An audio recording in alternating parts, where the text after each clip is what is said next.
Alright, welcome back everybody. This is Steve, and today we're going to take a look at single board computers. And you guys have probably seen these pop up in eBay searches. I have. My curiosity got piqued. I got all excited. I found one and I found a good deal on it, so I had to have it, and here it is. So this is a 386SX-40. Let's take a look at it over on the bench. What we have here is a single board computer. And these things pop up from time to time for me when I am searching eBay looking for something interesting. And I've always wondered what it was that you could actually do with them and how to actually make them work. And I had a couple of ideas and wasn't 100% sure. And this one came across my radar, and it came across at a really good price. And I figured, I'll try it. One of the reasons why these things were on my radar is because of the XI8088 that I'm building from Sergey Kiselev. I didn't have enough parts to do all of the different kinds of troubleshooting that were really necessary to make sure. There's kind of a chicken and egg problem. If you build the video card, you can test that in another computer. Well, I didn't have another computer at the time, so I got one of those.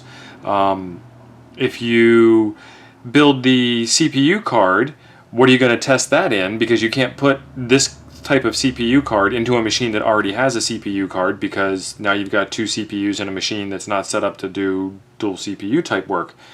So there's a problem there. The downside of this one was the seller didn't know that it worked or didn't work, and there was no online manual that I could find about what these jumpers here did, or what these jumpers here did, or what some of these headers were, or anything.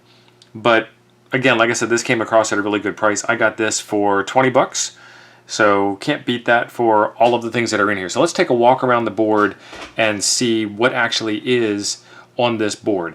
So the first thing that you're going to need to test something like this is a backplane. And like I said, I was working with Sergey's backplane, so I had one of those, but I wasn't sure that Sergey's backplane worked or not, so I went out and bought a backplane. This is a 4-slot 16-bit ISA backplane. It has an AT style power connector. There's a couple of power leads here. These things here, I'm still not 100% sure what they are. On this machine, it's the same style of connector. Over here, it's keyboard. Over here, I'm not sure. It says KCN1, KCN2, KCN3. And then right below that, it says BC13, BC14, BC15. And I'm not sure if BC is a reference to the capacitor that's down in there that you guys can barely see, or what. But like I said, this here is a keyboard connector. This may or may not be a keyboard connector, and this thing may be designed to handle multiple single board computers on it. I'm not 100% sure. So we will get this thing up and running a little bit later in the video, but I wanted to do kind of a walkthrough. You can see here that this connector is a lot like this connector, and it turns out that if you've seen an AT style power supply, there's always two power leads coming out of the power supply that go to the motherboard. You put the two ground pins together and you're good. So you do the same thing here, and I think it's on the bottom of the board.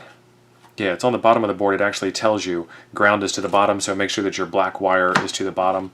And so it is the top connector that goes on here. And that single power connector is enough to power this whole board. What we've got going on this board, I will get out my fancy pointing device, my pen, and we will talk about the big elephant right here that I just picked up off the board. This is a Dallas real-time clock, and inside of this chip is a battery, and the battery inside of this chip has died. There are a lot of ways to solve this problem, but my buddy Necroware from YouTube, I will link his channel in the description down below, makes this NWX287, and it either does version 3 or version 4 of the Dallas chip, and it's a drop-in replacement, and you can get it from his website, and he shipped this over, and I plugged it in, and it's working fine. Before this, I had to do a lot of fighting around because the battery wasn't keeping the CMOS accurate, and sometimes it would boot, sometimes it wouldn't boot, because sometimes it would give me an error that something was missing in the CMOS, or the checksum was wrong or something, and then sometimes I could get past that and everything was fine. So again, back to taking a walk around the board. There is the replacement real-time clock. This over here is an ALI chip, and this is an integrated version of the 386SX-40. that this machine actually is. This is a 40 megahertz 386 machine. You've got a speaker down here. You have floppy controller, parallel printer connector. This would run to a ribbon cable that would run to another keystone with a 25-pin parallel port off the back. This is an IDE pin header here, and you can either plug a ribbon cable into this and plug it into a regular hard drive, or you can get one of these fine things here, which is an IDE to compact flash adapter, and that would plug straight in like that, and then you'd run a power cable up so that you could power the compact flash card, because this doesn't provide enough power to power the compact flash card. What else do we have? On the back side, a lot of the times you'll find a VGA connector, which is actually a more valuable model to have. The seller of this one did not have a picture of the keystone jack, so I didn't know that it didn't have a VGA connector, and when I asked him, he said that it did. He might not have known what I was asking. He might not have known what a VGA connector was. It's fine. It's here. It's 20 bucks. I'm not going to complain. So on the back side, there's two COM ports here and a PS2 style keyboard port. So you'd be able to plug in your mouse and your keyboard, no problem. Again, there's that internal keyboard header. This right here, there was a little bit of a sticker on. I took it off a little bit. This right here is a PC104 connector, which is another kind of industrial connector. This right here is, I believe, a connector for a disc-on module, which would be a chip that's kind of looking like this that you would plug in. Obviously not a real-time clock chip, but it's a disc-on module chip, and you would plug that in. And that's kind of an older technology. What else do we have over here? This looks like this might be some cache RAM, but I'm not 100% certain there. We have a speaker, and then this, let's see if it's anything written on the back side. Yeah, so this looks like it is the reset switch and the hard drive light and the turbo light and a couple of other connectors there. The board itself is actually pretty well laid out and indicates what a lot of this stuff is right in there on writing. It has some 72-pin SIM sockets on it, so there is a SIM memory module installed on this. There's room for one more. Might have to dig through some of my spares later on in life and figure out if I can max this board out to more RAM, and maybe why I would even want to. Let's get this thing over to the other workbench and figure out what it looks like when it boots up into the deepest, darkest recesses of computer history. Well, you know. Where we are anyway is this is an ATX case. It's an ATX desktop style case. A little bit of shaky cam footage here to show you how this thing is all plugged in. This is Sergey's Backplane that we built on the channel. This is the AdLib sound card over here. This is the Trident video card. This is the problem child that's causing the camera to have issues. The CF card into the CF to IDE adapter into the single board computer I showed you over on the bench.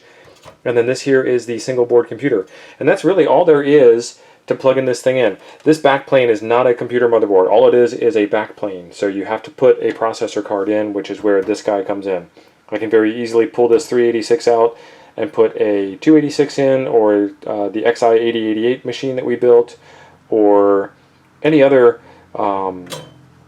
slot-based processor board will work in this that will fit into a 16-bit ISA bus. So I could probably go up to a 486 or maybe even an early Pentium.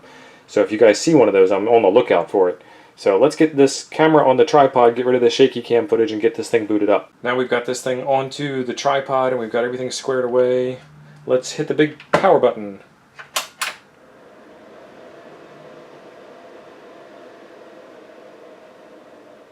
Alright, Trident VGA BIOS, that's a good sign. American Megatrends, 4 megs of RAM, 4 megabytes of RAM, floppy drive seek. Found a hard disk, have a nice DOS. Boots up pretty quick right into DOS. This is a 386. We can experiment with a whole bunch of different operating systems, but for now, this is what we got.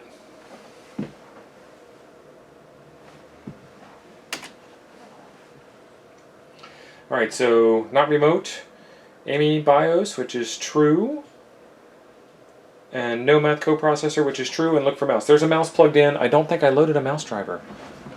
I'm not sure. But we've got 4 megabytes of memory. We got plenty of memory to spare.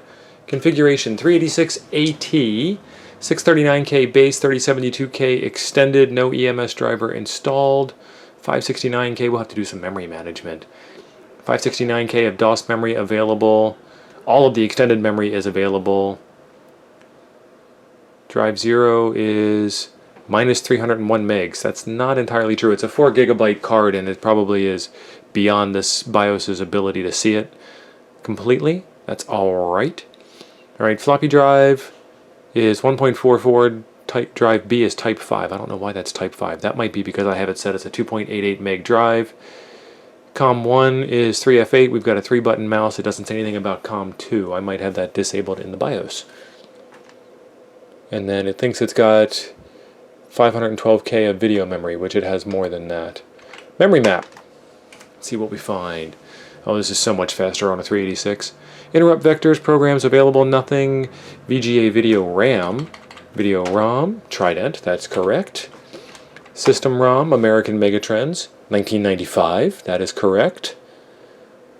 Alright, what do we have for interrupts? System timer, keyboard, COM1, floppy disk, clock calendar, VGA, hard disk, and floppy disk on DMA2, and then DMA4 is a cascade from the first over to the second set of DMAs. That seems about right. CMOS table. Alright, time and date is correct.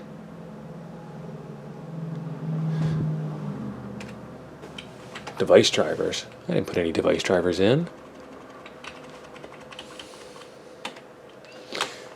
Alright, let's take a look at benchmarks. What does this thing think it is? 50 megahertz, 386.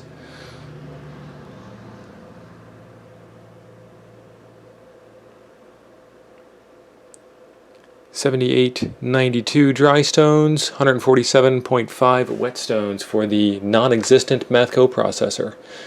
And it's much faster than an IBM PC XT, that's true. Video. So this is also the first time we're going to be running the Trident VGA card in full 16-bit mode. And what do we got? 7,165 characters per second, 87,158 characters per second. Hard disk. And this is where we get to see the IDE bus with the compact flash card directly on it and see what it says.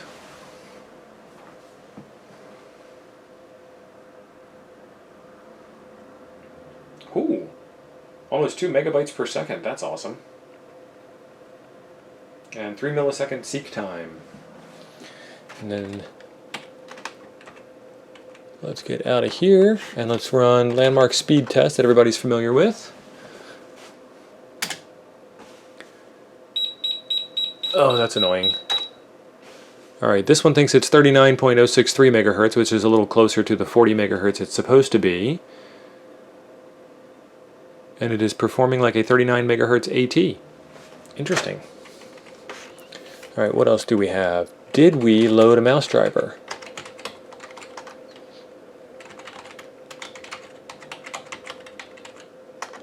Ah, we did load a mouse driver. Excellent. So that's why that's working.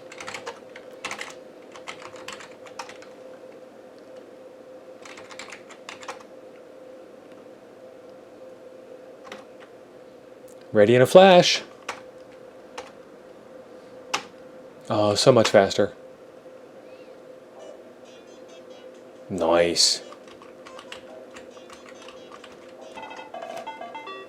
Oh, so much faster than the last time we saw this. Excellent. Billy Blaze in all of his glory. Yes, I want to quit. Alright. And they work. They do the thing. That's it. Alright, so what I did was I pulled out the XI8088 motherboard, mainboard, CPU card, and put in the 386SX-40 board, and it worked. I wasn't thinking it wasn't going to work. In the machine, I was kind of curious as to whether or not this card itself here would actually work. And so what happens is this card does work, and it does work in that machine with all of the regular peripherals that we've been playing with all along. So this would work in a couple of other machines, One of the things I might play with a little bit later in the future is what would happen if we put it in an 8-bit backplane instead of in a 16-bit backplane. I don't know. Obviously, if you put it in an 8-bit backplane, you'd only be able to communicate with 8-bit devices.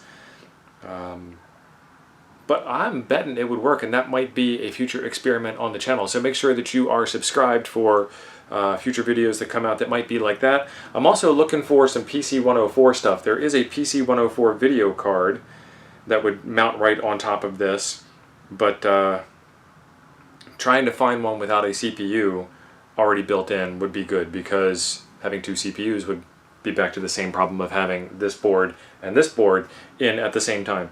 Either way, I think this is pretty slick, and this brings us into the 386 version, the more modern era where we can run programs in the enhanced mode. We did skip over the 286 era with protected mode devices, so we might have to find a 286 SBC or a 286 that isn't considered an SBC because they hadn't invented the word yet, but still is an SBC. You guys know what I'm talking about. We'll see you in the next one. Thanks for being awesome.